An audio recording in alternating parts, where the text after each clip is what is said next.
वह ठंड इतनी पड़ जाती है कि कंबल से उठने का जी भी नहीं करता। क्या करे, ठंड में ठंडी ही होगी। इवन 12 बज जाते हैं और समा इतनी खुश होती है कि इसे ऐसा लगता है कि फैयाज मुझे कुछ खाने के लिए दे। मेरे पास ही खाने के लिए नहीं है, मैं किसे दूं खाने के लिए। आज मेरे घर के सभी महानुभाव पढ़ने के लिए गए हैं, लेकिन हम दोनों भाई नहीं गए स्कूल में। स्कूल तो मैं नहीं गया, लेकिन स्कूल का जो काम पेंडिंग में पड़ा है उसे मैं कर लेता हूँ। फिर मैं उसे करने के लिए बैठ जाता हूँ। सारा काम कंप्लीट हो जाता है, फिर मैं अपने कमरे में आकर बैठ जाता हूँ। इस कमरे में इतना सारा सामान रखा हुआ है, लेकिन मेरे पापा इसी का काम करते हैं। मुझे एक जैकेट की जरूरत है क्योंकि ठंड भी काफी ज्यादा बढ़ गई है। मेरे छोटे भाई ने किताब में से फोटो निकालकर इसे दीवार पे चिपका दिया। इससे हमें एक सीख मिलती है कि हमें हर धर्म का आदर सम्मान करना चाहिए। कहते हैं कि सबका मालिक एक ही होता है। को मेरे घर के सबसे ऊंचे स्थान पर बैठा देता हूँ और ये अपने घर को देखती है। काफी ज्यादा ही खुशी होने लग जाती है। अपने घर की एक ही मेंबर से मिलना था, तो वो मुझे पता था कि वो चूल्हे पर ही मिलेंगे।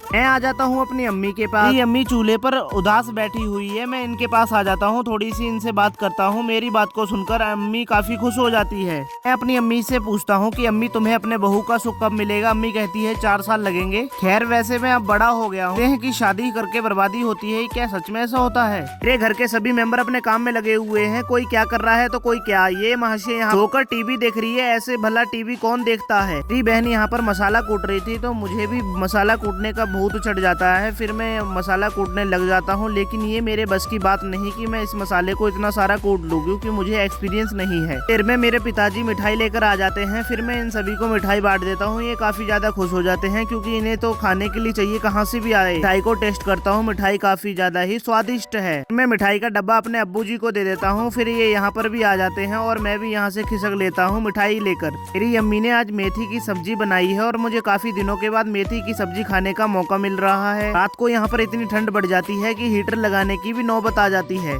फिर मैं मेथी की सब्जी को एक निवाले में खाता हूँ, तो मुझे ये काफी ज्यादा ही स्वादिष्ट लगती है। मुझे तो ये सब्जी बहुत अच्छी लगती है।